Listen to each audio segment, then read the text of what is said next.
Hey gang, Johnny Gadget here. Welcome to my channel. Today we'll be taking a look at the backbone for Android and how does it stack against its main competitor, the Razer Kishi V2. Stay tuned and let's find out. And here's the little guy.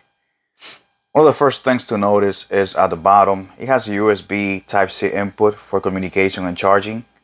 And you have a 3.5 headphone jack. And I gotta say that there's nothing more satisfying than plugging in your old school headphones and be able to enjoy your games with privacy and sound accuracy. As for the rest of the body itself, it's pretty similar to the Razer Kishi V2 from a standpoint of the face buttons, triggers, shoulder buttons.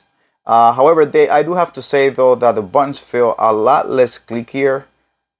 They actually make less sound. It's much more subtle. It extends pretty good. Why don't we do a fitting test here? Here I have my Galaxy Note 20 Ultra, which is a pretty large phone. So you start fitting it from the top into the bottom.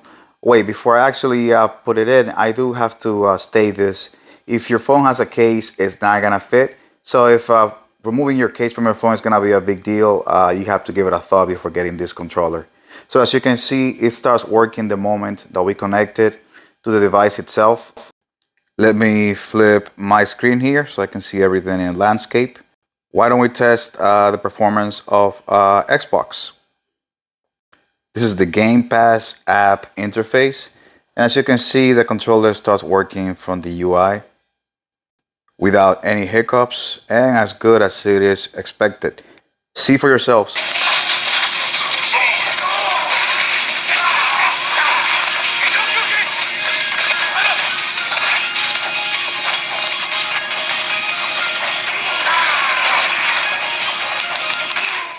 And just like in Xbox, the same can be said for the PS5 Remote Connection.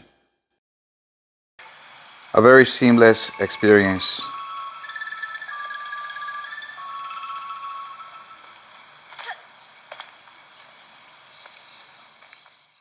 Another feature worth mentioning is if you have a USB Type-C cable on both ends, you can connect one end into the USB input of the controller, and then you can use the other end to connect it to your phone directly. This is great if you want to play your games in portrait mode, such as the 3DS or the Nintendo 3DS emulators, which is not only convenience but also needed in some games.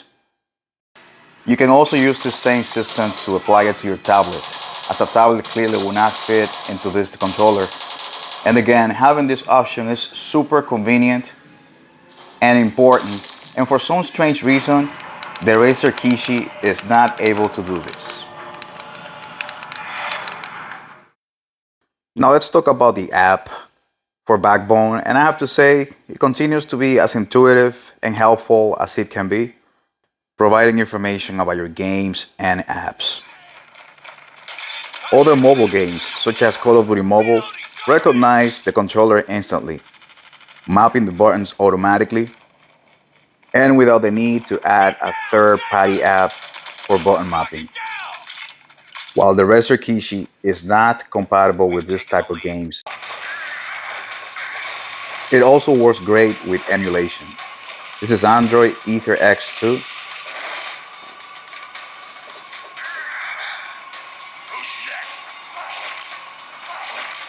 So the question is, if you already own a Razer Kishi V2, is it worth the upgrade to spend money on the backbone controller? And the answer is, it depends. If you want a controller that you can actually play games such as Call of Duty Mobile and they're gonna work from out of the box, then yes, why not? Another point here, if you are a big fan of the 3.5 jack controller, by all means, please go ahead and get it. I know for some of you, you might think, hey, you know what? Times have changed. We now have Bluetooth earpieces and headphones. But the reality is that nothing's going to give you the accuracy of sound as good as a direct connection via 3.5 jack when it comes to headphones and sound quality. Another fact is if you consider that having to remove your case from your phone, it's going to be too much of a hassle, give it a second thought. I do know that not even with the thinnest or the slimmest cases, is going to be able to read the USB input here. So you always gonna have to take that off. If that's a factor that's gonna affect, that means a big deal for you to having to do that on a regular basis, then I would say no. If it's a deal breaker for you, do not get it. But again, the backbone, I do see it as an upgrade when it goes against the Razer Kishi V2.